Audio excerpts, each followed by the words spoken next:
فی شان حبیبہ مخبرا وحاکما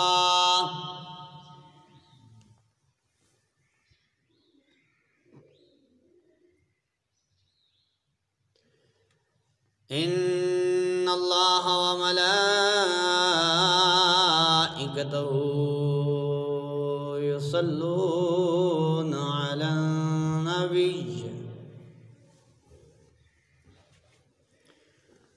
یا ایہا الذین آمنوا صلوا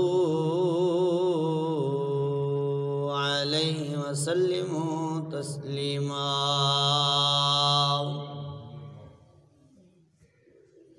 پڑھیے الصلاۃ والسلام علیک یا سیدی یا رسول اللہ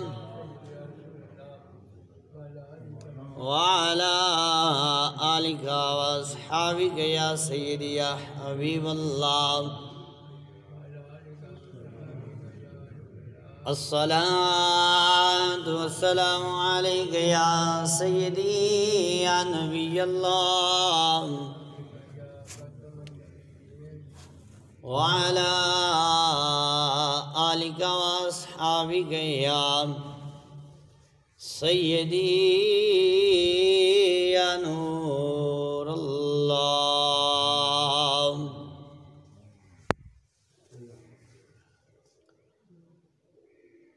یا صاحب الجمال و یا سید البشر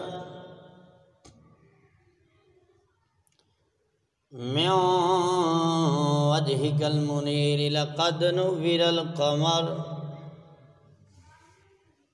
لا يمكن الثناء كما كان حقه بعد از خدا بزرگ تو ایک قصہ مختصر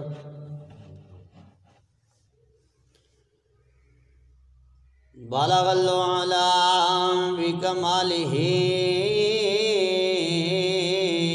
کشف الدجا بجمالہ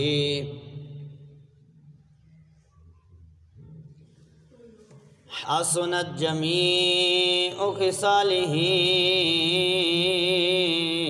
صلو علیہ وآلہ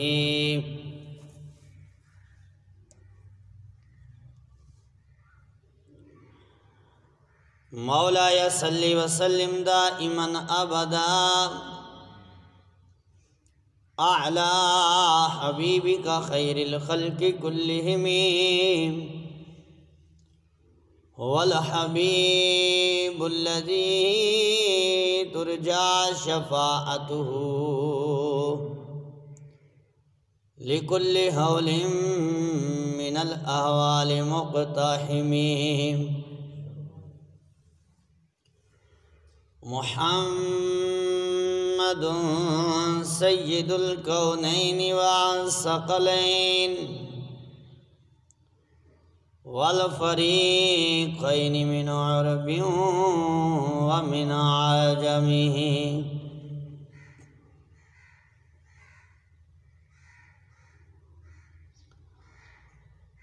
ثم الرداء عن أبي بكر وعن عمر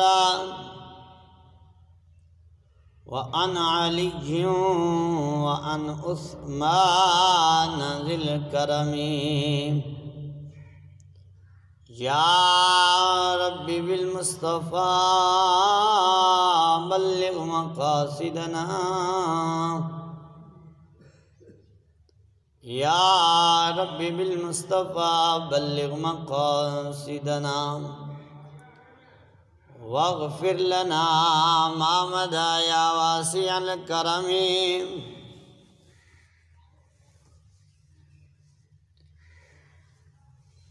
طیبہ کے شمس الدہا تم پہ کروڑوں درود کعبہ کے بدر الدجا تم پہ کروڑوں درود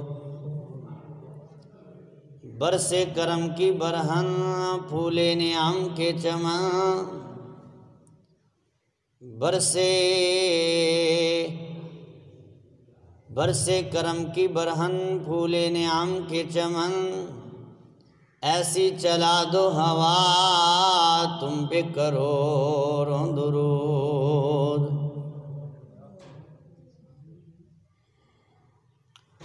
ہم نے خطا میں نہ کی تم نے عطا میں نہ کی ہم نے خطا میں نہ کی تم نے عطا میں نہ کی کوئی کمی سرورا تم پہ کروڑوں درود کیوں کہوں بے کس ہوں میں کیوں کہوں بے بس ہوں میں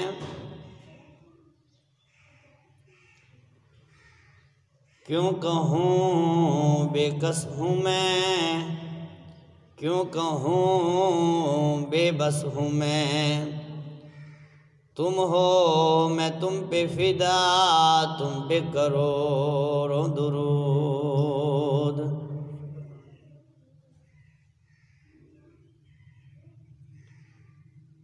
کر کے تمہارے گناہ مانگیں تمہاری پناہ کر کے تمہارے گناہ مانگیں تمہاری پناہ تم کہو دامن میں آ تم پہ کروڑوں درود کام وہ لے لیجئے تم کو جو راضی کرے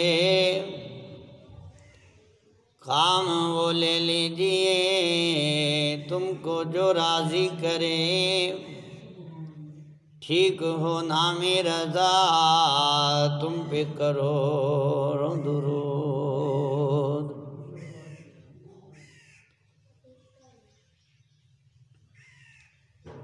حضرات گرامی اللہ تعالیٰ وحدہ لا شریک حمد و ثنا نبی اکرم شفیع معظم شاہ بنی آدم باعث کائنات و فخر موجودات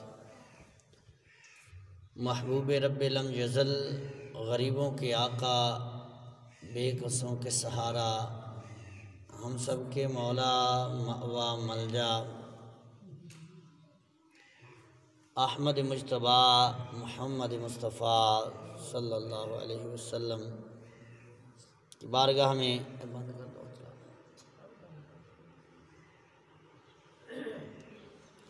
بارگاہ عالیہ میں درود و سلام کا ہدیہ بند کر دو اے پکا بند کر دو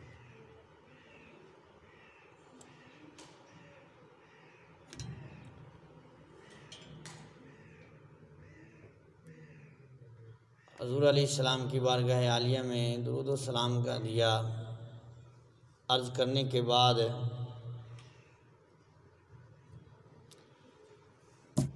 نبی اکرم شفیع معظم صلی اللہ علیہ وسلم نے ارشاد فرمایا کہ جس کا مفہوم ہے فرمایا جو بندہ مجھ پہ 3 بار درود پاک صبح اور 3 بار شام کو محبت کے ساتھ درود پاک پڑھتا ہے اللہ تعالیٰ اپنے کرم سے اس کے اس دن اور اس رات کے گناہوں کو معاف فرما دیتا ہے یعنی درود پاک جب پڑھا جاتا ہے تو جہاں اللہ تعالیٰ کی رحمتوں کا نزول ہوتا ہے وہاں اللہ تعالیٰ یہ بھی برکت عطا فرماتا ہے کہ اللہ تعالیٰ پڑھنے والے بندے کے گناہ جو ہیں ان کو بھی معاف فرما دیتا ہے تو حصول برکت کے لیے سارے حضرات مل کر ایک مرتبہ درود پاک پڑھ لیجئے الصلاۃ والسلام علیک یا سیدی یا رسول اللہ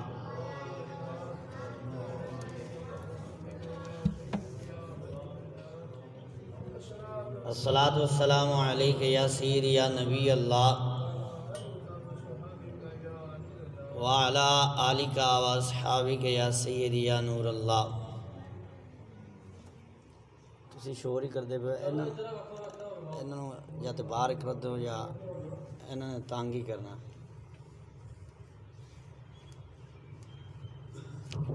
درود پاک ایک بار پڑھ لیجیے. الصلاۃ والسلام علیہ یا سیدی یا رسول اللہ.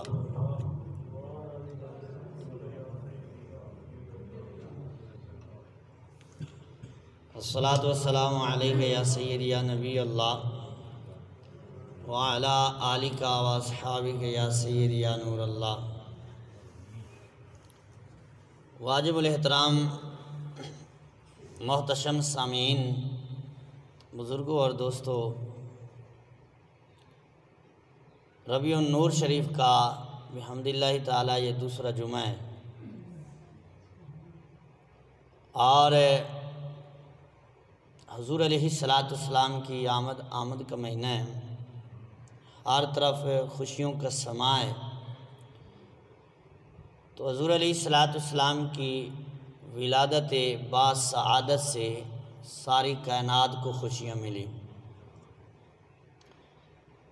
تو پچھلے جمعہ پر جو میں نے عرض کیا کہ جس دن حضور علیہ السلام کی ولادت ہوئی وہ مسلمانوں کے لیے عید کا دن ہے. تقریباً پورا جمعہ ہی اسی موضوع پر پڑھا ہے. عرض کی گفتگو کہ 12 ربیع الاول جو ہے وہ مومنین کے لیے عید کا دن ہے. تو اب میری کوشش ہے کہ حضور علیہ السلام کی ولادت باسعادت کے وقت جو برکات دیکھی گئی ان کو بیان کیا جائے. حضور علیہ السلام کی زندگی ساری بے مثال ہے. جیسے حضور کی ساری زندگی بے مثال ہے ایسی حضور کی ولادت بھی بے مثال ہے. اور پھر آپ دیکھیے اللہ تعالیٰ نے قرآن پاک میں ارشاد فرمایا یا ایھا الذین آمنوا اذکروا نعمت اللہ علیکم. فرمایا اے ایمان والو اللہ کی نعمت کو یاد کرو جو اللہ نے تم پر کی ہے. اور کہیں فرمایا وَاذْكُرُوا نعمت اللہ کی نعمت کو یاد کرو. اور کہیں فرمایا یا ایھا الناس اذکروا نعمت اللہ، اے لوگو اللہ کی نعمت کو یاد کرو. اور چوتھی آیت کریمہ ہے کہ حضرت موسیٰ علیہ السلام اپنی قوم سے کہتے ہیں وَإِذْ قَالَ مُوسَىٰ لِقَوْمِهِ يَا قَوْمِ اذْكُرُوا نِعْمَتَ اللَّهِ، اے میری قوم اللہ کی نعمت کو یاد کرو. تو معلوم ہوا کہ اللہ کی جو نعمت ہے اس کو یاد کرنا یہ تو قرآن کا حکم ہے. تو اب اللہ کی نعمت ہے کیا؟ اور پھر سورہ ضحیٰ 30واں پارے کی آخری سورہ ضحیٰ کی آخری آیت جو ہے اس میں بھی اللہ تعالیٰ نے فرمایا وَأَمَّا بِنِعْمَةِ رَبِّكَ فَحَدِّثْ، کہ جس کا مفہوم ہے فرمایا کہ اللہ کی نعمت کا چرچا کرو. پہلے فرمایا یاد کرو، اب یہاں کیا فرمایا کہ اللہ کی نعمت کا چرچا کرو. اب اللہ تعالیٰ نے جو نعمت دی ہے اس کو یاد کرنے کا بھی حکم ہے، اس کا چرچا کرنے کا بھی حکم ہے. اور حدیث پاک میں ہے کہ نبی کریم علیہ السلام نے ارشاد فرمایا ان اللہ یحب ان یرا اثر نعمتہ علی عبدہ او کما قال. یہ سیاستہ کے حدیث پاک ہے. اس کا میں مفہوم عرض کرتا ہوں. نبی اکرم صلی اللہ علیہ وسلم نے ارشاد فرمایا کہ اللہ تعالیٰ اس بات کو پسند رکھتا ہے، اللہ تعالیٰ کو یہ بات محبوب ہے کہ اللہ نے اپنے بندے پر جو نعمت کی ہے نا وہ بندہ اس نعمت کا اظہار کرے، نعمت کو ظاہر کرے. کہ اللہ نے دولت کی نعمت دی ہے تو وہ اللہ نے دولت کی نعمت دی ہے تو وہ اس کا اظہار کرے، کپڑا اچھا پہنے، اپنے آپ کو بنا سنوار کر رکھے. تو الغرض مقصد یہ ہے کہ کوئی بھی اللہ نے نعمت دی ہے تو اس کا اظہار کرنا یہ حدیث میں اللہ تعالیٰ کو پسند ہے. اللہ نے بیٹے کی نعمت سے نوازا ہے تو اس کا اظہار کرنا یہ حدیث میں اس کو اللہ تعالیٰ کو پسند ہے. اللہ نے مال کی دولت دی ہے، دولت کی نعمت عطا فرمائی ہے. تو کوئی بھی الغرض قصہ مختصر یہ ہے کہ کائنات میں کوئی بھی اللہ تعالیٰ بندے کو نعمت دے، اللہ کو یہ بات پسند ہے کہ وہ اس کا اظہار کرے، اس نعمت کو ظاہر کرے. یہ نہیں کہ دولت بہت ہے، کپڑا جو ہے وہ میلا پہنے، کپڑا پھٹا پرانا پہنے، یہ حدیث اس بات کی اجازت نہیں دیتی۔ جب اللہ نے نعمت دی ہے تو پھر اس کو ظاہر کرنے کا حکم ہے، اس نعمت کا اظہار کرنا یہ اللہ تعالیٰ کو پسند ہے۔ جب دنیا کی کوئی نعمت مل جائے تو اس کا اظہار کرنا اللہ کو پسند ہے، اور جب محبوب کی صورت میں اللہ اپنی نعمت عطا فرما دے۔ بخاری شریف کے کلمات ہیں، حضور علیہ السلام کے چچا جان حضرت عباس آپ فرماتے ہیں کہ محمد نعمت اللہ صلی اللہ علیہ وسلم، فرمایا محمد اللہ تعالیٰ کی نعمت ہے، اللہ کی نعمت ہے۔ تو جو اللہ نے نعمتیں دی ہیں ان کو یاد کرنا چاہیے، اور سب سے بڑی نعمت جو ہے وہ اللہ تعالیٰ نے اپنے محبوب کی صورت میں مومنین کو عطا فرمائی ہے۔ حضور سے بڑی کوئی نعمت ہے نہیں ہے۔ اور پھر قرآن پاک میں اللہ تعالیٰ نے ارشاد فرمایا کہ وَكُلًّا نَقُصُّ عَلَيْكَ مِنْ أَنْبَاءِ الرُّسُلِ مَا نُثَبِّتُ بِهِ فُؤَادَكَ، یہ 12واں پارہ، فرمایا کہ کسی نبی کا قصہ، کسی نبی کا تذکرہ جو ہے وہ اس لیے بیان کیا جاتا ہے۔ اب اللہ تعالیٰ فرماتا ہے کہ اے محبوب، ہم نبیوں کے جو قصے بیان کرتے ہیں نا، وہ اس لیے کرتے ہیں کہ آپ کے دل کو قرار ملے۔ مقصد اس کا یہ ہے کہ جہاں کسی نبی کا بھی ذکر ہو دل کو سکون ملتا ہے۔ حضرت آدم علیہ السلام سے لے کر حضرت عیسیٰ علیہ السلام تک 1,24,000 قوموں پہ جتنے بھی انبیاء آئے، قرآن کہتا ہے کسی نبی کا نام لے دو، کسی نبی کا تذکرہ کرو، کسی نبی کا قصہ بیان کرو، اس سے دل کو سکون ملے گا۔ یارو جب کسی اور نبی کا ذکر کرو دل کو سکون ملتا ہے، تو جب اپنے اور اللہ کے محبوب کا ذکر کرو تو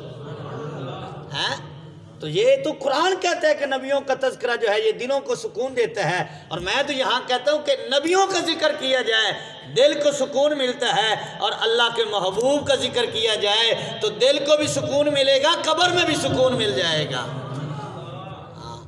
حضور کا ذکر جو ہے یہ سب سے بڑا ذکر ہے، حضور علیہ السلام کا ذکر جو ہے۔ اور پھر قرآن پاک کا تھوڑا سا مطالعہ کر کے دیکھیے، قرآن پاک کہتا ہے وَاذْكُرْ فِي الْكِتَابِ ابراہیم، فرمایا قرآن میں ابراہیم کو یاد کرو، اِنَّهُ كَانَ صِدِّيقًا نَبِيًّا، وہ اللہ کے سچے نبی ہیں۔ وَاذْكُرْ فِي الْكِتَابِ ابراہیم، یعنی ابراہیم کو یاد کرو۔ پھر فرمایا وَاذْكُرْ فِي الْكِتَابِ موسیٰ، فرمایا اے محبوب کتاب میں موسیٰ کو یاد کرو علیہ السلام۔ پھر فرمایا وَاذْكُرْ فِي الْكِتَابِ اسماعیل، فرمایا اے محبوب کتاب میں حضرت اسماعیل علیہ السلام کو یاد کرو۔ پھر فرمایا وَاذْكُرْ فِي الْكِتَابِ ادریس، یہ اللہ کے نبیوں کو یاد کرنے کو حکم قرآن کہتا ہے کہ حضرت اسماعیل کو یاد کرو، حضرت موسیٰ کو یاد کرو، حضرت ابراہیم کو یاد کرو، اور حضرت ادریس علیہ السلام جتنے بھی انبیاء علیہ السلام ان کو یاد کرو۔ اور پھر آگے فرمایا وَاذْكُرْ عَبْدَنَا ایوب، یہ علیحدہ علیحدہ قرآن پاک میں آیات موجود ہیں۔ فرمایا اے محبوب ہمارے بندے جو داود ہے نا ان کو یاد کرو۔ پھر فرمایا وَاذْكُرْ عَبْدَنَا ایوب، ہمارا بندہ جو ایوب ہے ان کو یاد کرو۔ پھر فرمایا وَاذْكُرْ اسماعیل وَالْيَسَعَ وَذَا الْكِفْلِ، یہاں 3 نبیوں کے نام آئے، فرمایا ان نبیوں کو یاد کرو۔ اور پھر وَاذْكُرْ فِي الْكِتَابِ مریم، اب حضرت مریم علیہ السلام جو ہیں وہ اللہ کی نبیہ نہیں ہیں، اللہ کی ولیہ ہیں، کیونکہ عورت جو ہے وہ نبی نہیں ہو سکتی۔ حضرت ابراہیم علیہ السلام، حضرت اسماعیل، حضرت ادریس، یہ سارے نبیوں کو یاد کرنے کو حکم۔ اب یہاں کیا ہے کہ اللہ کی بندی مریم اللہ کی ولیہ جو ہے اس کو یاد کرو، تو معلوم ہوا اللہ کے بندوں کا ذکر جو ہے یہ جو باعث رحمت ہے۔ اور حدیث شریف میں آتا ہے حضور علیہ السلام نے ارشاد فرمایا، علامہ سیوطی رحمۃ اللہ علیہ اپنی کتاب الجامع الصغیر میں اس حدیث کو نقل کرتے ہیں، فرمایا ذکر الانبیاء عبادت و ذکر الصالحین کفارت، فرمایا نبیوں کا ذکر کرنا یہ عبادت ہے اور ولیوں کا ذکر کرنا گناہوں کا کفارہ ہے۔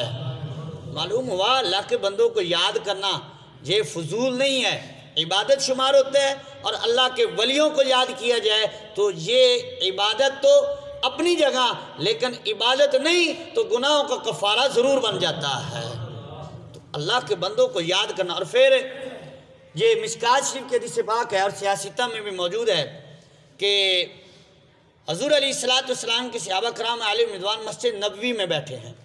ایک حدیث تو وہ جو میں نے پچھلے جمعے پہ عرض کی، یہ اور دوسری حدیث پاک ہے۔ صحابہ کرام علیہ رضوان مسجد نبوی میں بیٹھ کر اب نبیوں کا ذکر کر رہے ہیں۔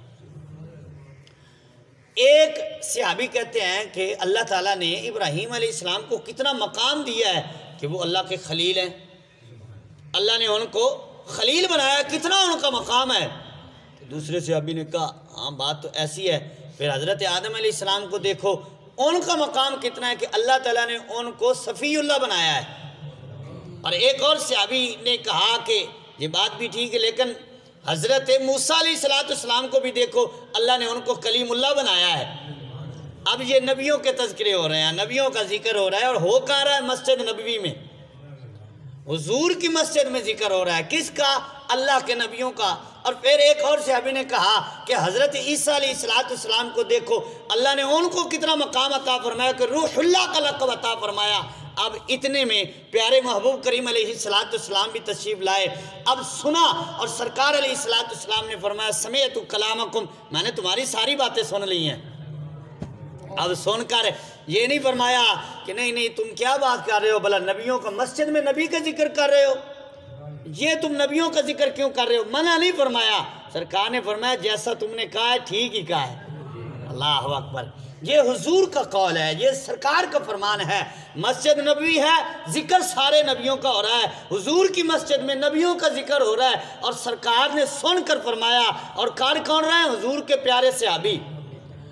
اب حضور علیہ السلام نے سن کر منع نہیں فرمایا کہ یہ تم کون سی بات کر رہے ہو، نبیوں کا ذکر ہو پھر مسجد میں، نہیں مسجد میں تو اللہ کا ذکر کرو، نا حضور علیہ السلام نے فرمایا سمعت کلامکم، یعنی سرکار نے یہ تصدیق کر دی کہ میں نے تمہاری ہر ایک بات سن لی ہے، اور آگے سن کر یہ نہیں فرمایا کہ تم نے صحیح باتیں نہیں کی، اور فرمایا تم سارے جو کہہ رہے ہو وہ ٹھیک ہے، آدم علیہ السلام صفی اللہ ہے، ابراہیم علیہ السلام خلیل اللہ ہے، حضرت موسیٰ علیہ السلام کلیم اللہ ہے، حضرت عیسیٰ علیہ السلام روح اللہ ہے، وہ سارے مقام اپنی جگہ۔ پھر آگے فرمایا الا وانا حبیب اللہ، فرمایا مجھے بھی تو دیکھو، کوئی کلیم اللہ بن کے آیا، کوئی روح اللہ بن کے آیا، کوئی صفی اللہ بن کے آیا، کوئی خلیل اللہ بن کے آیا، کوئی ذبیح اللہ بن کے آیا، لیکن فرمایا وہ سارے مقام اپنی جگہ، فرمایا مجھے دیکھو میں اللہ کا حبیب بن کر آیا ہوں۔ کیا مطلب کہ کلیم وہ اس جگہ کا مقام نہیں ہے، خلیل وہ مقام نہیں ہے، ذبیح وہ مقام نہیں ہے، روح اللہ ہونا وہ مقام نہیں ہے جو اللہ نے اپنے محبوب کو حبیب کا رتبہ عطا فرما دیا ہے۔ فرمایا ان کا بھی ذکر کرو، مجھے بھی دیکھو، مجھے اللہ نے اپنا محبوب بنایا ہے جو کہ کسی اور کو مقام نہیں ملا۔ یہاں میں ایک اور بات کر دوں، حضرت موسیٰ علیہ السلام ایک دن اللہ تعالیٰ کی بارگاہ میں عرض کرتے ہیں مولا میں نے تورات میں پڑھا ایک نبی کا ذکر ہے، وہ تیرا حبیب ہے اور میں تیرا کلیم ہوں، اب مل فرق بین الحبیب والکلیم، مولا یہ حبیب اور کلیم میں فرق کیا ہے؟ مجھے کلیم بنایا ہے اور اس نبی کو جو آخر میں آئے گا اس کو حبیب بنایا ہے، مولا یہ حبیب اور کلیم میں فرق کیا ہے؟ تو اللہ تعالیٰ نے فرمایا اے پیارے، کلیم وہ ہوتا ہے جو رب کی مرضی پہ چلے، اور حبیب وہ ہوتا ہے جیسا وہ کر دے رب ویسا ہی فرما دے، کہ خدا کی رضا چاہتے ہیں دو عالم، خدا کی رضا چاہتے ہیں دو عالم، خدا چاہتا ہے رضا محمد صلی اللہ علیہ وسلم۔ تو یہ حبیب کا رتبہ سرکار علیہ السلام نے فرمایا اللہ تعالیٰ نے مجھے عطا فرمایا۔ مطلب کیا کہ نبیوں کا ذکر کرنا ٹھیک بات ہے، نبیوں کا ذکر بھی کرنا چاہیے، پر نبیوں کے نبی کا بھی ذکر جو ہے، سید الانبیاء جو ہیں ان کا بھی ذکر کرنا چاہیے۔ فرمایا اللہ نے مجھے اپنا حبیب بنایا ہے۔ تو حضرات گرامی، کسی نبی کا ذکر کرو وہ عبادت ہے، کسی نبی کا ذکر کرو، قرآن کہتا ہے وہ جو ہے وہ دل کو سکون دیتا ہے۔ اور پھر اگر نبیوں کے نبی کا ذکر کیا جائے، جس کا ذکر وہ نبی بھی کرتے رہے، سارے نبی حضور کا ذکر کرتے رہے، اور یہ الخصائص الکبریٰ میں روایت موجود ہے، تفصیل روایت ہے، پھر میں کبھی عرض کروں گا۔ اب کیونکہ میں نے عرض کیا ہے کہ ولادت کے بارے میں، سرکار کی ولادت با سعادت کے جو برکات ہیں وہ عرض کرنی ہے، تو یہ موجود ہے کہ کوئی نبی ایسا نہیں آیا جس نے حضور کا ذکر نہ کیا ہو، اور کوئی امت ایسی نہیں آئی جس نے حضور کا ذکر نہ کیا ہو۔ اور اس لحاظ سے وَإِذْ أَخَذَ اللَّهُ مِيثَاقَ النَّبِيِّينَ، اس آیت کے تحت علامہ سیوطی رحمۃ اللہ علیہ لکھتے ہیں کہ سارے نبی جو ہیں وہ حضور کی امت میں داخل ہیں، اور ساری امتیں جو ہیں وہ بھی حضور کی امت میں داخل ہیں، اس لحاظ سے دیکھا جائے تو۔ لیکن حضور علیہ السلام کی ولادت جو ہے حضور کی ساری زندگی کی طرح حضور کی ولادت بھی بے مثال ہے۔ اب یہ وہ لمحہ ہے کہ اللہ تعالیٰ نے قرآن پاک میں ارشاد فرمایا لَعَمْرُکَ، فرمایا اے محبوب آپ کی زندگی کی قسم۔ اب یہاں زندگی میں بندے کی ولادت سے ہی زندگی شروع ہے، اور یہ حضور علیہ السلام کی 63 سال ظاہری زندگی ہے۔ حضور علیہ السلام کی زندگی کو اگر حدیث نور کے اعتبار سے دیکھا جائے تو سرکار نے فرمایا علیہ السلام فرمایا ابھی آدم مٹی اور پانی کے درمیان تھے، میں اس وقت بھی اللہ کی بارگاہ میں نبی تھا۔ حضور کی زندگی تو وہاں سے شروع ہے۔ حضور علیہ السلام کنتو، فرمایا کنتو اول النبیین، میں سارے نبیوں سے پہلے ہوں، بعثت کے اعتبار سے آخر میں، تخلیق کے اعتبار سے فرمایا پہلے میں ہوں۔ حضور علیہ السلام کی ساری زندگی کی قسم اللہ تعالیٰ نے قرآن میں بیان فرمائی، تو حضور کا جو میلاد ہے یہ بھی تو حضور کی زندگی ہے، گویا کہ اللہ تعالیٰ نے حضور کے میلاد کی بھی قسم فرمائی ہے۔ وَوَالِدٍ وَمَا وَلَدٍ، یہاں مفسرین لکھتے ہیں کہ والد سے مراد حضرت ابراہیم علیہ السلام ہیں، اور ولد سے مراد حضور علیہ السلام کی ذات ہے۔ تو اب حضور علیہ السلام کی ولادت با سعادت کے وقت آپ کے دادا جان حضرت عبد المطلب رضی اللہ تعالی عنہ آپ موجود تھے۔ آپ کے ابا جان آپ کی ولادت با سعادت سے پہلے ہی دنیا سے پردہ کر گئے، حضرت عبداللہ رضی اللہ تعالی عنہ۔ حضرت عبد المطلب آپ کا نام نہیں ہے، یہ آپ کا لقب ہے، نام آپ کا شیبہ ہے، لقب عبد المطلب ہے، اور یہ لقب اتنا مشہور ہوا کہ اب کسی کو نام کا پتہ ہی نہیں، مفسرین ہو، مؤرخین ہوں، سیرت نگار ہوں، جب بھی حضور کے دادا جان کا نام آتا ہے تو وہ آپ کا نام نہیں لکھتے، آپ کا لقب عبد المطلب لکھتے ہیں۔ مشہور ہی آپ اتنے لقب سے شروع سے ہی ہو گئے کہ اب عبد المطلب ہی کہا جاتا ہے آپ کو۔ شیبہ آپ کا نام ہے۔ آپ جب پیدا ہوئے تو حضرت ہاشم حضور کے پردادا جان، ان کے ہاں جب آپ پیدا ہوئے تو بڑے خوبصورت تھے، اور آپ کا جو نکاح یثرب، پہلے جس کو مدینہ شریف کو یثرب کہا جاتا، وہاں ہوا، تو معاہدہ یہ ہوا تھا کہ یہ بچپن اپنے ننہال یعنی اپنے نانا جان کے ہاں گزاریں گے۔ تو حضرت عبد المطلب کا بچپن جو ہے وہاں گزرتا ہے۔ آپ کے چچا جان مطلب، یہ حضرت ہاشم کے بھائی تھے، مطلب ان کا نام تھا، تو مطلب جو ہیں ان کو کسی نے کہا کہ آپ کا بھتیجا بڑا خوبصورت ہے، کوئی مدینہ شریف سے گزرا نا تو اس نے دیکھا کہ حضرت مطلب بڑے خوبصورت ہیں، عبد المطلب یعنی شیبہ حضور کے دادا جان کا بچپن کا دور ہے، بڑے خوبصورت ہیں، آپ تیر بڑا خوبصورت جو ہے چلاتے تھے، نشانہ بڑا تھا، آپ نے تیر چلایا اور اپنے آباء و اجداد پہ فخر کیا، اپنے آباء و اجداد کا نام لیا، تو وہ جو مکہ شریف کا باشندہ گزر رہا تھا اس نے سنا، اور پھر اس نے دیکھا کہ نوجوان اتنا خوبصورت ہے، بچہ بڑا خوبصورت ہے، اور ہے مکہ کا، آباء و اجداد اس کے مکہ کے ہیں، تو اس نے آ کر آپ کے آباء و اجداد کو بتایا کہ آپ کا شہزادہ جو ہے نا وہ تو مدینہ شریف میں جو تیر اندازی کر رہا ہے بڑا خوبصورت ہے۔ تو حضرت مطلب کو جب پتہ چلا تو وہ گئے، وہاں جا کر آپ کے دادا جان عبد المطلب جن کا نام شیبہ، اور شیبہ آپ کا اس لیے نام تھا کہ آپ جب پیدا ہوئے تو آپ کی پیشانی میں سفید بال موجود تھے، سفید بالوں کا ایک گچھا موجود تھا، جس وجہ سے آپ کا نام شیبہ تھا۔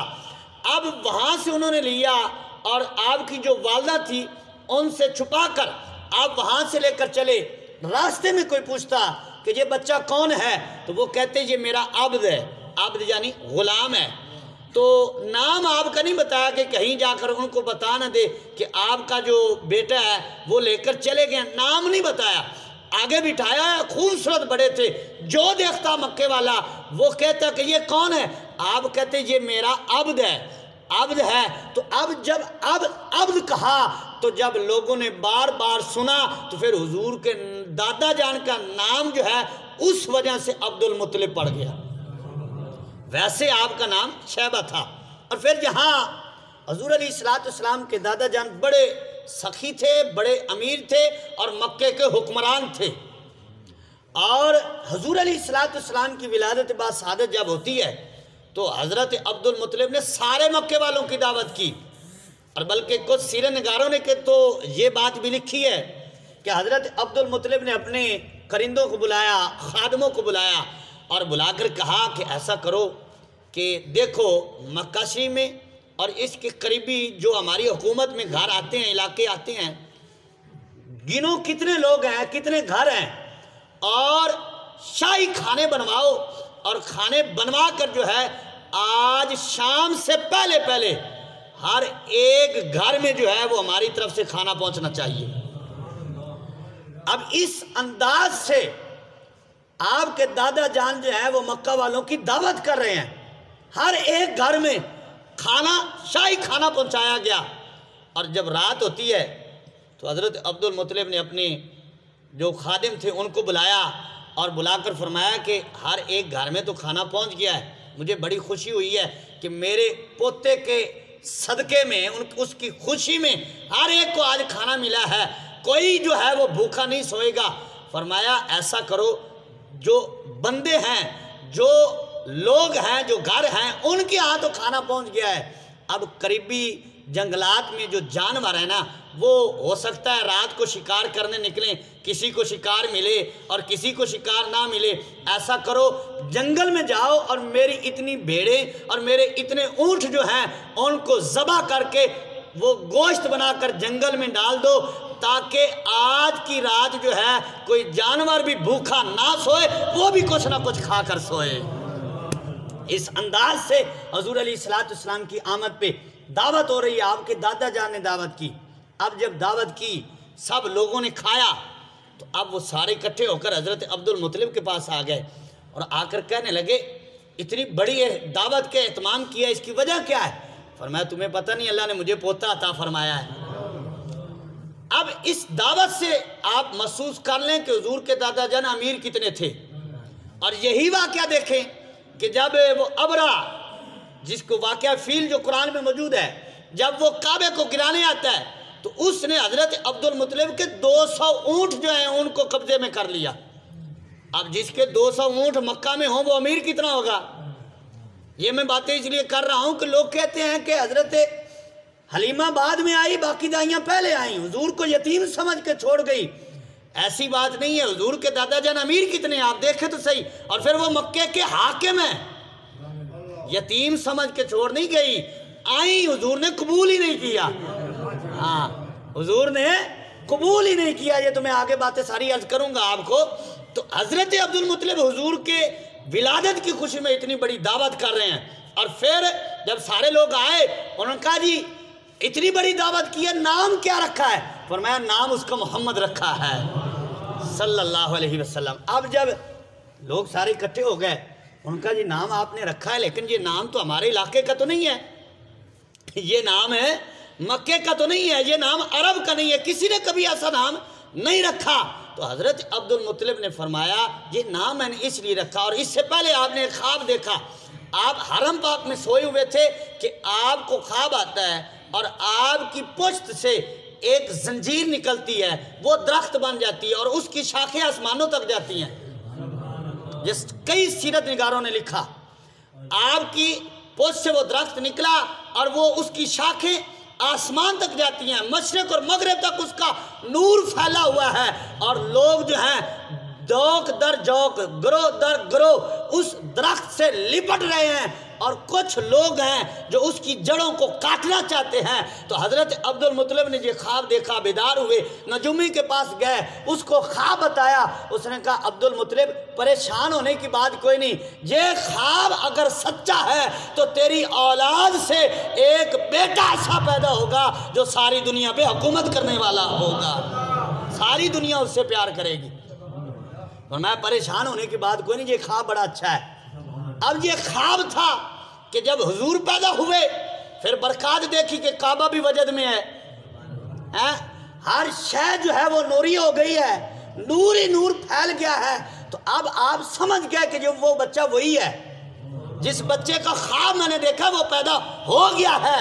اب جب پیدا ہوئے دعوت کے اہتمام کیا، اور پھر جب دعوت کے اہتمام کیا تو اس کے بعد لوگوں نے پوچھا تو آپ نے یہی بتایا، فرمایا میں نے نام محمد اس لیے رکھا ہے کہ مجھے یقین ہے کہ ساری دنیا جو ہے وہ اس سے محبت کرے گی اور ساری دنیا پر حکومت کرنے والا میرا بیٹا ہوگا، فرمایا اس لیے میں نے اس کا نام ہے محمد رکھا ہے صلی اللہ علیہ وسلم۔ اور یہاں میں حضور کے پردادے کا بھی ذکر کرنا چاہوں گا، ذرا سبحان اللہ کیجئے۔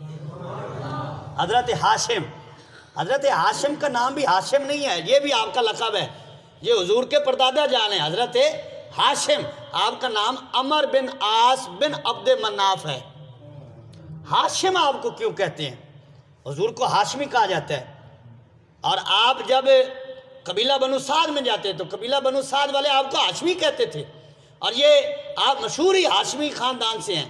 آپ کو ہاشم اس لیے کہا جاتا ہے کہ آپ جب حاکم بنے، آپ کے ابا جان عبد مناف جو ہیں وہ فوت ہو گئے، ان کا وصال ہوا، تو اس کے بعد حاکم حرم پاک کے مکہ شریف کے آپ بنے۔ جب حاکم بنے تو اتفاقاً قید پڑ گیا، قید سالی ہو گئی، باہر سے کوئی کمائی آئی نہیں، گھر میں جو تھا تاجروں کے پاس وہ بھی کھا گیا ہے، وہ بھی لگ گیا، اب گھر میں کچھ نہیں ہے۔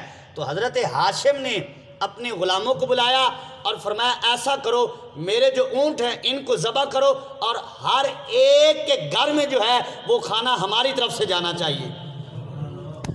اور دوسرے علاقوں سے گندم، جو وغیرہ جو ملتا تھا کھانے کے لیے اس وقت جو میسر تھا وہ منگوایا، اور منگوا کر مکہ شریف میں ہر ایک گھر میں قید کے دنوں میں اگر کھانا جا رہا ہے تو وہ حضور کے خاندان سے جا رہا ہے۔ تو یعنی اس لحاظ سے دیکھا جائے تو حضور کا خاندان شروع سے جو ہے وہ حاکم بھی تھے اور رئیس بھی تھے، اور مال کی کمی نہیں تھی، اللہ تعالیٰ نے مال بھی عطا فرمایا تھا۔ اور یہی بات ہے نا، جب قبیلہ بنو سعد سے حضور علیہ السلام کی رضاعت کی مدت 2 سال ختم ہوتی ہے، اب وہ جب حضور کو واپس لوٹانے آئے تو ان کو حضور سے محبت اتنی ہو گئی تھی کہ ان کا دل نہیں کرتا تھا کہ حضور ہمارے قبیلے سے جائیں۔ اب برکات جب دیکھی حضور علیہ السلام کی، اور محبت میں اتنے جو ہیں وہ حضور کی محبت میں اتنے گم ہو گئے کہ وہ سارا قبیلہ حضور کے خاندان، حضور کے دادا جان حضرت عبد المطلب کے پاس آ گئے اور آ کر منتیں کرنے لگے کہ کچھ دن حضور اور ہمیں دے دیجئے کہ ہم حضور کی خدمت لے لیں اور حضور کی خدمت کر لیں اور حضور کی برکات ہمیں نصیب ہو جائیں۔ اور انہوں نے وہاں آ کر یہی بات کی تھی، حضرت عبد المطلب حضور کے دادا جان سے یہی کہا تھا کہ آپ کا خاندان تو وہ ہے کہ اگر مکے میں قید پڑ جائے ہر ایک کے گھر میں کھانا جاتا ہے تو وہ آپ کے گھر سے جاتا ہے، آپ کے در پہ جو آ جاتا ہے وہ خالی نہیں جاتا، ہمیں بھی عطا فرما دیجئے۔ تو حضور کی امی جان نے بھی، حضور کے دادا جان نے بھی فرمایا اب تم مانگنے آ گئے ہو تو خالی کیوں جانا ہے، ہم گزارا کر لیں گے، تم لے جاؤ۔ تو یہ حضور کا خاندان ہے، یہ حضور کے آباء و اجداد کا فعل ہے۔ حضور کے آباء و اجداد اتنے کریم تھے تو سرکار تو پھر سرکار ہیں، حضور تو پھر حضور ہے نا۔ حضرت حسان بن ثابت رضی اللہ تعالیٰ عنہ جو حضور کے نعت خوان بھی ہیں، جن کا بڑا مشہور شعر ہے وَآسَنُ مِنْكَ لَمْ تَرَ قَطُّ عَيْنِي، ہمیں سن کے ویسے ہی یاد ہو گیا ہے، یہ اتنا مشہور شعر ہے، دیوان حسان میں موجود ہے۔ اچھا، حضرت حسان کہتے ہیں میں 10 سال کا تھا جب حضور کی ولادت ہوئی، تو آپ کی عمر مبارک 120 سال ہے۔ آپ فرماتے 60 سال میں نے اسلام میں گزارے اور 60 سال اسلام کے باہر دوسرے مذہب میں گزارے۔ اور حضرت عبداللہ بن سلام رضی اللہ تعالیٰ عنہ، آپ سے کسی نے پوچھا آپ کی زندگی کتنی ہے تو آپ نے فرمایا 2-3 سال۔ اللہ اکبر۔ اب آپ کی عمر تو، آپ پہلے یہودیوں کے عالم تھے پھر مسلمان ہو گئے تو عمر تو بہت زیادہ تھی۔ تو اب جب لوگوں نے سوال کیا کہ عمر کتنی ہے، فرمایا 2-3 سال۔ انہوں نے کہا یہ کیا سفید داڑھی ہو گئی ہے اور عمر 2-3 سال؟ فرمایا نہیں، وہ پہلی بھی کوئی زندگی جو حضور سے دوری میں گزری ہو، زندگی تو وہی ہے جو حضور کے قدموں میں گزری ہے۔ فرمایا اس لیے میں اس زندگی کو کہہ رہا ہوں جو حضور کے قدموں میں گزری ہے۔ حضور کا غلام بن کے گزری ہے، زندگی تو وہی ہے۔ حضرت حسان بن ثابت رضی اللہ تعالیٰ عنہ آپ کہتے ہیں میں اس وقت 10 سال کا تھا، بات مجھے یاد رہتی تھی، جو سنتا تھا میں شعور رکھتا تھا۔ اب 10 سال کے بچے کے سامنے کوئی کام ہو تو اس کو یاد رہتا ہے، اور بچوں کا حافظہ بھی بڑا تیز ہوتا ہے۔ حضرت حسان بن ثابت رضی اللہ تعالیٰ عنہ آپ کہتے ہیں کہ میں چھت پر تھا کہ یہودی ایک نا بڑا چیخ رہا تھا اور لوگوں کو پکار رہا تھا صبح صبح۔ سارے یہودی اکٹھے ہو کر اس کے پاس گئے اور کہنے لگے تجھے کیا ہوا ہے، تو ایسا کیوں کر رہا ہے، ویلکا تیری خرابی ہو جائے۔ عربی کا ایک جملہ بولا جاتا ہے کسی پہ ناراضگی کا اظہار کرنا ہو، ویلکا خرابی ہو تیری، ناقلود ہو تیرے، تو کیا کر رہا ہے، کیوں لوگوں کو اکٹھا کر رہا ہے؟ تو اس نے کہا طالع النجم احمد، اس نے کہا میں نے دیکھا ہے کہ ایک ستارہ طلوع ہوا ہے، اور وہ ستارہ کسی نبی کی ولادت پہ ہی طلوع ہوتا ہے۔ اب نبی ایک ہی آنے والا رہتا تھا، وہ ستارہ طلوع ہو گیا ہے، لہذا وہ نبی بھی آ گیا ہے، اور بنی اسرائیل سے نبوت جاتی رہی ہے، اب نبوت جو ہے وہ بنی اسماعیل کو مل گئی ہے۔ تو یہ حضور کی آمد پہ یہودیوں کو محسوس ہوا، ان کو پتہ چل گیا کہ اللہ کے محبوب آ گئے ہیں، وہ رو رہے ہیں، وہ جو ہے وہ لوگوں کو اکٹھا کر کے چیخ رہے ہیں کہ وہ آ گئے ہیں جن کا انتظار تھا۔ اب حضور علیہ السلام کی ولادت باسعادت کے وقت حضرت شفا حضور علیہ السلام کی دائیہ بھی ہے، اور حضرت عبد الرحمن بن عوف کی امی جان ہے۔ یہ آپ فرماتی ہیں کہ یہ شرف مجھے ملا کہ جب حضور علیہ السلام پیدا ہوئے تو سب سے پہلے حضور کو میں نے دیکھا ہے، کیونکہ پہلے تو دائی دیکھتی ہے نا۔ تو حضرت شفا آپ فرماتی ہیں کہ سب سے پہلے اگر حضور کو دیکھا ہے تو وہ میں نے دیکھا ہے۔ اللہ اکبر۔ اور آپ فرماتی ہیں، اور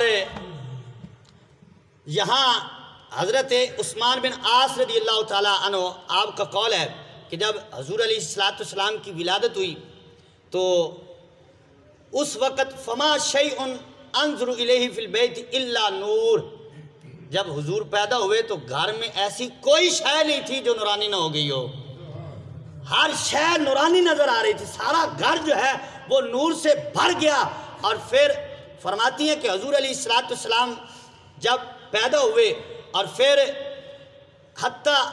کہتے ہیں انی لانظر الی النجوم تدنو حتی انی لاقول لا یقعن علی، فرماتی ہیں کہ جب حضور پیدا ہوئے تو ستارے اتنے قریب آ گئے، اتنے گھر کے قریب آ گئے کہ میں نے کہا کہیں میرے اوپر ستارے گر نہ جائیں۔ حضور کی ولادت باسعادت کی خوشی میں جو ہے حضرت آمنہ طیبہ سلام اللہ علیہا کے گھر جو ہے وہ ستارے آ جاتے ہیں اور حضرت آمنہ کے گھر کو منور فرما دیتے ہیں۔ حضور کی ولادت باسعادت کے وقت ستارے بھی زمین پہ آ رہے ہیں۔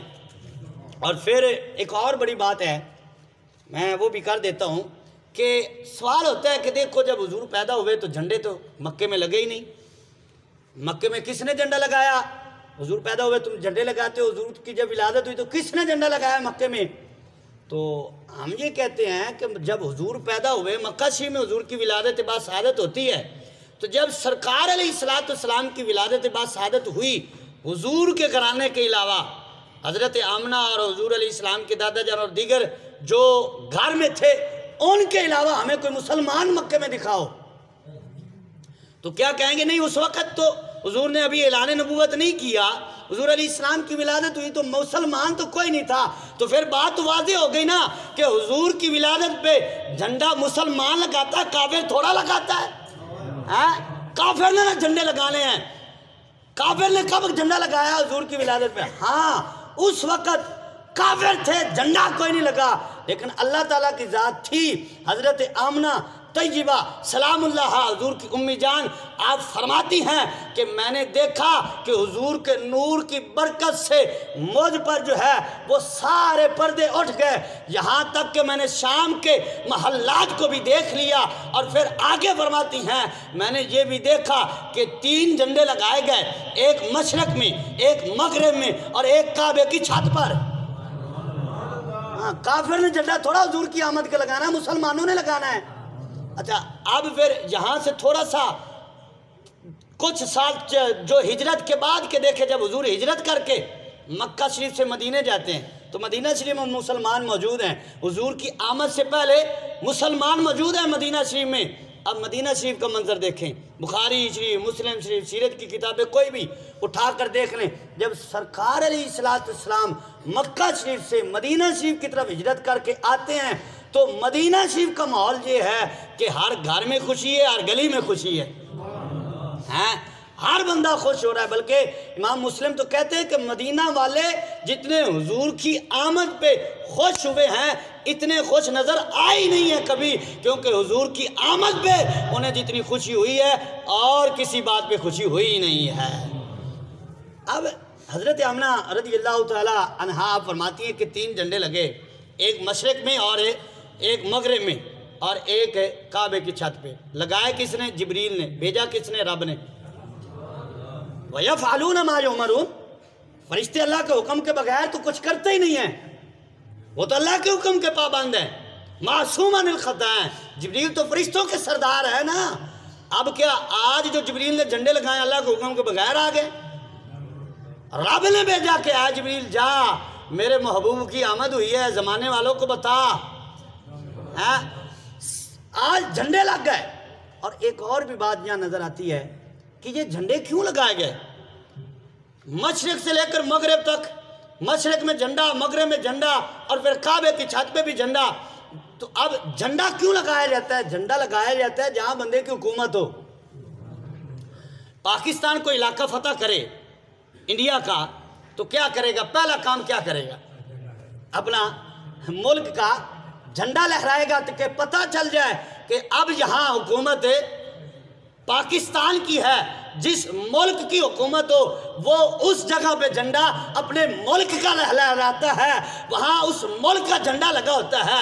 تو بات پھر سمجھ آ گئی نا، اللہ نے محبوب کی آمد پہ مشرق سے لے کر مغرب تک جو ہے وہ 2 جھنڈے لگا کے بتا دیا کہ اے زمانے والو، آج اب مشرق سے لے کر مغرب تک جو ہے وہ حکومت مصطفیٰ کی ہے۔ تو پھر سوال ذہن میں آتا ہے، مولا پتہ لگ گیا، سمجھ آ گئی کہ اب مشرق سے لے کر مغرب تک ساری زمین پر حکومت مصطفیٰ کی ہے، مولا یہ تو سمجھ آ گیا، پھر کعبے کی چھت پہ بھی جھنڈا ہے، مولا کعبے کی چھت پہ بھی جھنڈا۔ تو پھر جواب یہ آتا ہے کہ اللہ تعالیٰ نے کعبے کی چھت پہ جھنڈا اس لیے لگایا کہ کعبہ گھر تو میرا ہے لیکن اب کعبے پر بھی حکومت مصطفیٰ کی ہے۔ حکومت مصطفیٰ کی ہے تو جھنڈے تو لگائے گئے ہیں، اب اسے نظر نہ آئے تو ہم کیا کریں؟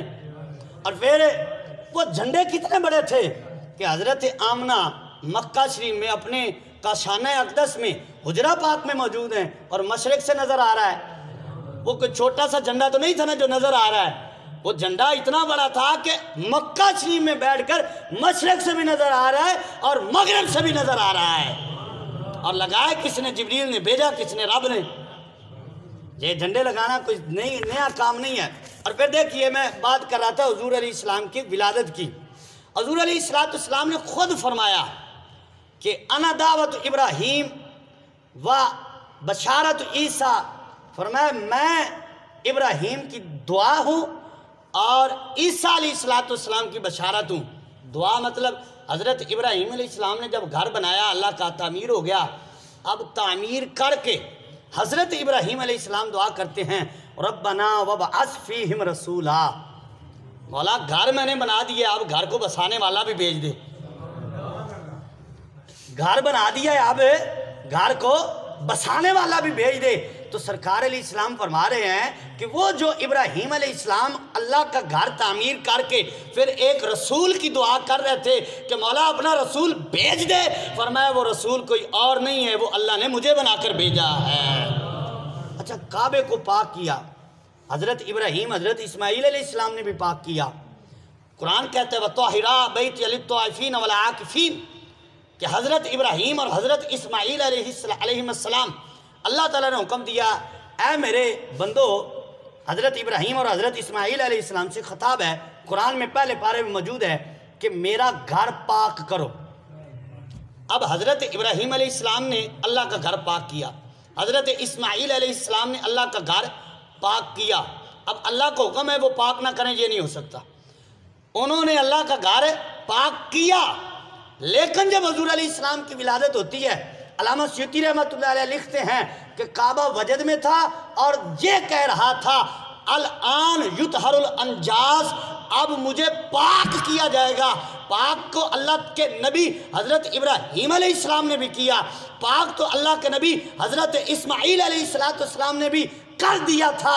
لیکن ان کی پاکی کے بعد جو بت تھے ان کی نجاست پھر کعبے میں آ گئی، پھر جو بتوں کی نجاست جو ہے وہ کعبے میں آ گئی. اب جب حضور کی ولادت ہوتی ہے تو کعبہ بھی کہہ رہا ہے کہ اب میں پاک کیا جاؤں گا. مطلب کیا کہ پہلے نبیوں نے بھی پاک کیا، لیکن ان کے پاک کرنے کے بعد پھر نجاست آ گئی، پھر میرے اندر بت آ گئے، پھر بتوں کی پلیدگی جو ہے وہ مجھ میں آ گئی. لیکن جو اب نبی آ رہا ہے یہ مجھے ایسا پاک کرے گا کہ اس کے پاک کرنے کے بعد میرے اندر بت نہیں آ سکے گا. اللہ کے بندے آیا کریں گے، اللہ کے بندے آیا کریں گے. یہ کعبہ کہہ رہا ہے کہ الان یطہر الانجاز. اللہ اکبر. یہ حضور کی ولادت با سعادت پہ کعبہ بھی وجد کر رہا ہے، کعبہ بھی خوشیاں کر رہا ہے. پھر تھوڑا سا آگے چلیے. حضرت عمر بن قتیبہ آپ کہتے ہیں کہ لما حضرت ولادت آمنہ، جب ولادت کا وقت آیا، قال اللہ لملائکتی، اللہ نے فرشتوں سے فرمایا افتحوا ابواب السماء، آسمانوں کے دروازے کھول دو. یہ حضور کی ولادت کے وقت ہوا. کیا؟ افتحوا ابواب السماء، آسمانوں کے دروازے کھول دو. وابواب الجنان کلھا، ساری جنتیں جو ہیں ان کے دروازے بھی کھول دو. اور پھر آگے کیا فرمایا؟ وَأَمَرَ اللَّهُ الْمَلَائِكَةَ بِالْحُضُورِ، اللہ نے فرشتوں کو حکم دیا کہ آ جاؤ حضور کی ولادت ہے. فَنَزَلَتْ تَبَشَّرَ، سارے فرشتے جو ہے وہ زمین پہ نازل ہوئے. تبشرہ، ایک دوسرے کو خوشخبریاں سنا رہے ہیں. مبارک ہو تمہیں حضور کی آمد ہے، مبارک ہو تمہیں حضور کی آمد ہے. بعدها بعدا وتطاولت جبال الدنیا، دنیا کے جو پہاڑ ہیں ان کو اور بلندی مل گئی. اور وارتفعت البحار، جو سمندر ہیں ان میں روانی اور تیز ہو گئی. اور پھر آگے فرمایا وغلت شیاطین، شیاطین جو شیطان ہیں ان کو زنجیروں سے باندھ دیا گیا، زنجیروں سے شیطان کو باندھ دیا گیا. فرشتوں کو بلایا گیا. وَأَلْبَسَتِ الشَّمْسُ يَوْمَئِذٍ نوراً عظیما، اور اس دن سورج پہلے ہی بڑا روشن ہے. جب حضور کی آمد ہوئی تو ایک اور نوراً عظیماً، نور عظیم جو ہے نا، بہت بڑا نور اللہ نے سورج کو اور عطا فرما دیا. سورج پہلے اتنا روشن ہے، حضور کی آمد ہوئی اللہ نے اور نور عطا فرما دیا ہے، کیونکہ نور والے آ رہے ہیں نا. اللہ نے سورج کو بھی نور عطا فرما دیا. اور پھر آگے فرمایا وَأُقِيمَ عَلَى رَأْسِهَا 70,000 حورا، حضرت آمنہ سیدہ طیبہ طاہرہ حضور کی امی جان رضی اللہ تعالی عنہا، آپ کے سر انور کے پاس 70,000 حور آ گئی. اب جب 70,000 حور آئی کیا کر رہی ہے؟ ینتظرون ولادت محمد صلی اللہ علیہ وسلم، حضور کی ولادت کی انتظار میں کری ہیں. وَقَانَ قَدْ أَذَنَ اللَّهُ تِلْكَ السَّنَةَ لِنِسَاءِ الدُّنْيَا أَن يَحْمَلْنَ ذُكُورًا کرامت محمد صلی اللہ علیہ وسلم. اور اللہ نے اس سال ہر عورت کو یہ حکم دیا کہ اس سال میں جس گھر میں پیدا ہوگا بچی پیدا نہیں ہوگی، بچہ پیدا ہوگا. کیونکہ عرب کا دور تھا، لوگ بچی کو منحوس سمجھتے تھے، معاذ اللہ زندہ درگور کر دیتے تھے. تو اللہ نے حکم دیا کہ حضور کی آمد ہے، کوئی گھر میں رونا دھونا نہ ہو. اب حضور آ رہے ہیں تو رونا دھونا ختم، اب تو خوشیاں ہیں نا. یہ کیوں بیٹے پیدا کیے گئے؟ اللہ نے کیوں بیٹے عطا فرمائے؟ تاکہ کسی گھر میں رونا نہ ہو، کسی گھر میں ماتم نہ ہو، کوئی پریشان نہ ہو کہ میرے گھر میں بچی پیدا ہو گئی ہے.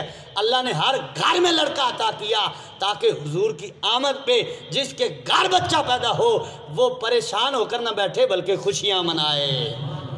یہ حضور کے آمد پہ اہتمام ہے اللہ تبارک و تعالیٰ کا. اور پھر وہ دور تھا عورت کو منحوس سمجھا جاتا تھا، لڑکی کو، بچی کو منحوس سمجھا جاتا تھا. اور حضور کی آمد ہوئی تو یہ دور بھی ختم ہو گیا۔ اللہ نے لوگوں کے دل کو بدل دیا حضور کی محبت میں۔ پہلے تو لوگ بیٹی کو منوس سمجھتے تھے، اب لوگ بیٹی کو رحمت سمجھتے ہیں۔ یہ حضور کی آمد پہ ہوا تو معلوم ہوا کہ میلاد پر فساد نہیں ہوتا، میلاد سے تو فساد ختم ہوتا ہے۔ میلاد سے حضرت موسیٰ علیہ السلام کا واقعہ دیکھ لیں، آپ کی آمد سے پہلے کتنے بچے جو ہیں، 70,000 بچہ جو ہے وہ ذبح کیا گیا۔ حضرت موسیٰ علیہ السلام کی آمد ہوئی تو ذبح ہونا ختم ہو گیا۔ وَإِذْ نَجَّيْنَاكُمْ مِنْ آلِ فِرْعَوْنَ يَسُومُونَكُمْ سُوءَ الْعَذَابِ يُذَبِّحُونَ أَبْنَاءَكُمْ وَيَسْتَحْيُونَ نِسَاءَكُمْ۔ فرمایا اے بنی اسرائیل یاد کرو کہ جب ہم نے موسیٰ علیہ السلام کی آمد سے تمہیں اس عذاب سے نجات عطا فرمائی۔ معلوم ہوا نبی کا میلاد ہو تو فساد نہیں ہوتا، نبی کے میلاد سے تو فساد ختم ہوتا ہے۔ اب کے دور میں اگر فساد ختم کرنا ہے حضور کا میلاد مناؤ۔ نشر و طیب میں موجود ہے، وہ مولوی اشرف علی تھانوی لکھتا ہے، کہتا ہے میں نے نشر و طیب اس لیے لکھی ہے کہ ہمارے علاقے میں طاعون کی بیماری پھیل گئی تو میں نشر و طیب لکھتا، جس دن لکھتا بیماری کا اثر ہی کوئی نہیں، جب نہ لکھتا بیماری آ جاتی، 2-4 بندے فوت ہو جاتے۔ کہتے پھر میں نشر و طیب لکھنی شروع کی تو وہ بیماری ختم ہو گئی۔ اب آگے کہتا ہے کہ جو اس طاعون کی بیماری سے بچنا چاہتا ہے وہ حضور کا میلاد پڑھے، حضور کی ولادت کے قصے پڑھے، حضور کا ذکر کرے۔ میں نے کہا اب تو تیرے بڑے مانے بیٹھے ہیں کہ طاعون کی بیماری ختم کرنی ہے، پھر حضور کا میلاد پڑھو تو کرونا کی بیماری نہیں ختم کرنی۔ ہم ان کو مشورہ دیتے ہیں کہ کرونا کی بیماری ختم کرنی تو میلاد مناؤ، یہ تمہارے بڑے کہہ گئے ہیں، کرونا جو طاعون سے بھی سخت ہے، یہ ڈاکٹروں کا کہنا ہے۔ لیکن حضور کا میلاد کی برکت، اور میلاد سے فساد نہیں ہوتا، میلاد سے تو فساد ختم ہوتا ہے، کیونکہ ہم میلادی ہیں، فسادی نہیں ہیں۔ تو حضرات اکرامی میں آخری اپنی بات کو ختم کروں۔ اللہ تعالیٰ نے ہر گھر میں بچہ عطا کیا، اور پھر ہر ایک درخت جو ہے اس نے پھل لیا، اور ساری دنیا پہ امن ہی امن ہے، خوف ہے ہی کوئی نہیں۔ اور آگے فرماتے ہیں علامہ سیوطی فلما ولد النبی امتلأت الدنیا کلھا نورا، جب حضور کی ولادت ہوئی تو ساری دنیا نور سے بھر جاتی ہے، ساری دنیا نورانی ہو جاتی ہے، نور ہی نور ہے۔ وتباشرت الملائکہ، اور فرشتے ایک دوسرے کو خوشخبری دیتے ہیں، پہلے آسمان والے دوسرے کو، دوسرے آسمان والے تیسرے والوں کو، سارے فرشتے ایک دوسرے کو خوشخبریاں دے رہے ہیں تمہیں مبارک ہو، اللہ کے محبوب آ رہے ہیں۔ اور پھر وَضُرِبَ فِي كُلِّ سَمَاءٍ عَمُودٌ مِّن زَبَرْجَدٍ وَعَمُودٌ مِّن یاقوت، ہر آسمان پہ ستون لگائے گئے زبرجد کے، یاقوت کے، قد استنار بہ، پھر اللہ کے محبوب کے نور سے ان نوروں کو روشن کر دیا گیا، نور سے وہ ستون روشن ہو گئے۔ فَهِيَ مَعْرُوفَةٌ فِي السَّمَاءِ قَدْ رَآهَا رَسُولُ اللَّهِ صلی اللہ علیہ وسلم لیلۃ الاسراء، معراج کی رات جب حضور تشریف لے گئے آسمانوں پر، ان ستونوں کو دیکھا تو سرکار نے فرمایا اے جبریل یہ ستون کیسے ہیں؟ جن ستونوں سے سارے آسمان روشن ہیں، آسمانوں میں روشنی ہے، ان ستونوں کی روشنی ہے، یہ ستون کیسے ہیں؟ تو آخری بات ہے جبریل نے کیا عرض کیا؟ قیلا، عرض کیا گیا، یعنی جبریل امین نے عرض کیا ھذا ما ضرب لک استبشارا بولادتک، یہ جبریل عرض کرتے ہیں یا رسول اللہ یہ جو ستون بنائے گئے ہیں یہ آپ کی ولادت کی خوشی میں بنائے گئے، اور ان کو جو روشن کیا گیا ہے وہ بھی آپ کی ولادت کی خوشی میں روشن کیا گیا ہے۔ ہم 4 لائٹیں لگا لیں تو یہ کون سا نیا کام ہے؟ اللہ نے حضور کی آمد پر ستون بنائے اور پھر ان کو روشن بھی کیا، آسمانوں پہ روشنی ہے تو ان ستونوں کی ہے جو حضور کی آمد پہ بنائے گئے اور روشن کیے گئے۔ یارو آسمان بھی روشن کیے گئے تو وہ صدقہ حضور کی ولادت کا ہے۔ یہ 4 لائٹیں 2 جھنڈے لگانا کوئی نیا کام نہیں ہے، یہ ایک مستحب عمل ہے، کرنا چاہیے، یہ عشق اور محبت کا اظہار ہوتا ہے، کرنا چاہیے جتنا بندہ کر سکے۔ اللہ تعالیٰ عمل کی توفیق عطا فرمائے۔ وما علیہ الا البلاغ۔